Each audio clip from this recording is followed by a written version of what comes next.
now remaining obedient.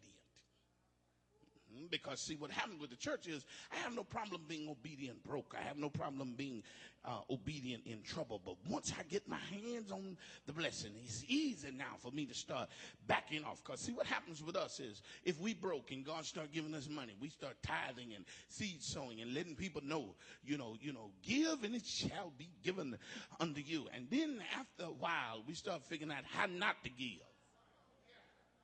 You know how we are.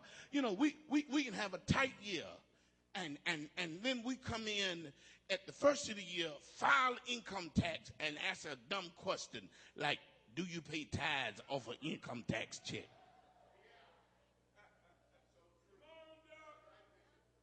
Why would you ask that if it's been working all along? Then some of us, you done lied on the income tax.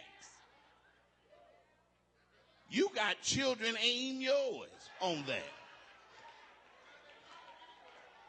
You got children and you ain't got no children. And now you done got $4,000 and you struggling with 400. You should have been paying tithes for 400. See, if you take God money off the top, you won't have no problem. See, if you do what's right, you won't have to give him what's left. See, if you take God money off the top, you got, the first thing you do, I said it last night, you start tithing before you get it. If you got $4,000, well, I'm at 3,600 already because 400 don't even exist. Why? Because it ain't mine. It goes to God. Well, if I'm going to do that, I might as well go and bless my pastor. I might as well drop him a couple $100 in there. So I'm at $3,300 to spend. No, we're not going to do that. We're going to spend the $4,000. Then we're going to be broke and depressed in weeks. Because just as soon as we start getting a little money, we start backing off of what we said. We ask crazy questions like this. Do you tithe off the net or the gross? First of all, the IRS don't even trust you. They just take your money. God trusts you enough to let you pay your money as you're supposed to pay it. Now, the question is, they ask me, do you tithe off the gross of the net? Do you want a net blessing or a gross blessing? Why you always got to figure out how to cheat God out? And if it was a pair of shoes that you wanted, you wouldn't care whatever it is. If you had the money, you want the shoes, you ain't trying to manipulate. That's how come black folks can't own business. Because, see, if we own a business, the first thing they want to ask you, what you going to give me off today? But you never ask Macy's what they going to give you off. They going to give you the tag on there. That's what you going to pay. And if you ain't going to pay the tag, leave the merchandise. Whoo, I feel that chill, Lester. And if you're not careful, you'll start pulling back from God. And when you start pulling back from God, you set yourself up for a downfall. And one of the first things we're going to pull when we hit a tight is God's money. We got to always go with God's money. Because, see, like I told you last night, the word tithe simply means a tenth, a dime on every dollar. How is it that you have struggles coming up with your 10% when you get your check? And you can ride through the store with 33% off, 33.5% off, and another 25% off, and you done calculated it in your head by the time you make it to the register. Because if they charge you too much, you be telling them, you ain't take that other 25% off. But now you struggle at the church with 10%. Simple number. God asks for 10%, we give him 3 and feel like we done something. Are you hearing what I'm saying? Because watch this here. The dime tells God that he's your source and money is your resource. See, the problem with some of us is you so busy trying to keep your resource up that you lose the source. But if you keep the source up, he'll make sure you keep some resource. See, you have to understand your job is not your source. Your job is the resource. And so if you keep up with the source, When the resource want to get rid of you, they can't. A lot of time a job get to fire you because you done mess around and made it your God. Now you miss Bible study, everything else, because ain't nothing wrong with you having to work. But some of us get to a place to where we put a lie on work.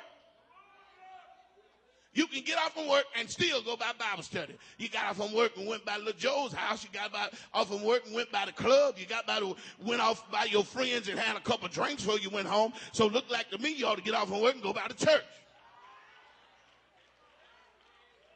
We do what we want to do. Ain't no sense in lying. We do what we want to do. But because anything that you want to do, you'll figure out a way to do it. If it's freezing cold, we ain't going to church, but we going to make it to the Chiefs game.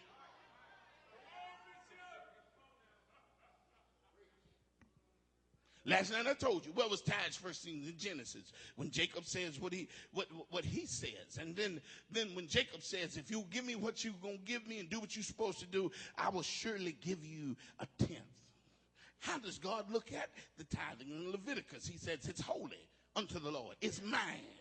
And we have a deal like that. And I told you last night what happens if I spend it. God said, I expect for you to give me 20% back on my money. I showed you last night where should we pay tithe? To the church. Not get your hair fixed or get somebody else, help somebody else with their kids. And I know we said last night, people say, well, here we go. Anything we want to do, we'll find it in the Bible to try to make it as if we don't have to do it. Because, see, some of y'all say, well, I don't believe in all that tithe mess because, that's Old Testament. And we on the grace.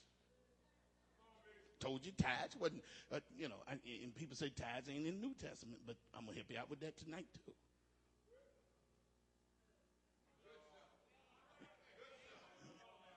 Hebrews 7.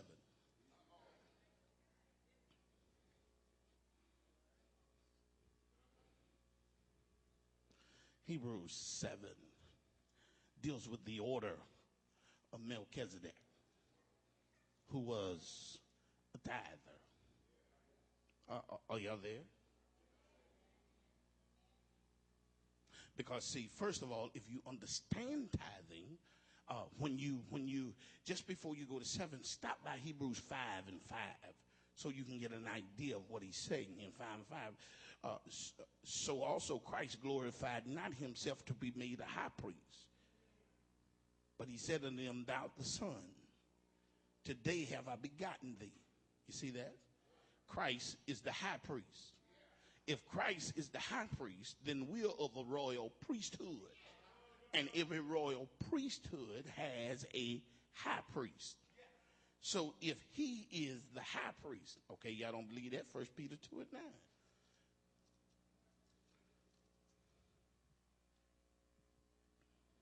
Are y'all there? But ye are a chosen generation, a royal priesthood. You see that? So if he's the high priest and you're of the priesthood, then how does that operate? Hebrews chapter 7. For this Melchizedek, king of Salem, priest of the Most High God, who met Abraham returning from the slaughter of the kings and blessed him, to whom also Abraham gave a 10th part of all, first being interpreted king of righteousness, and after that also the king of Salem, which is the king of peace, without father, without mother, without descendants, having neither beginning days nor the end of days, but made unto the Son of God, abiding the priest continually. You see that? Abraham was the patriarch, but he still paid tithes to the royal priesthood.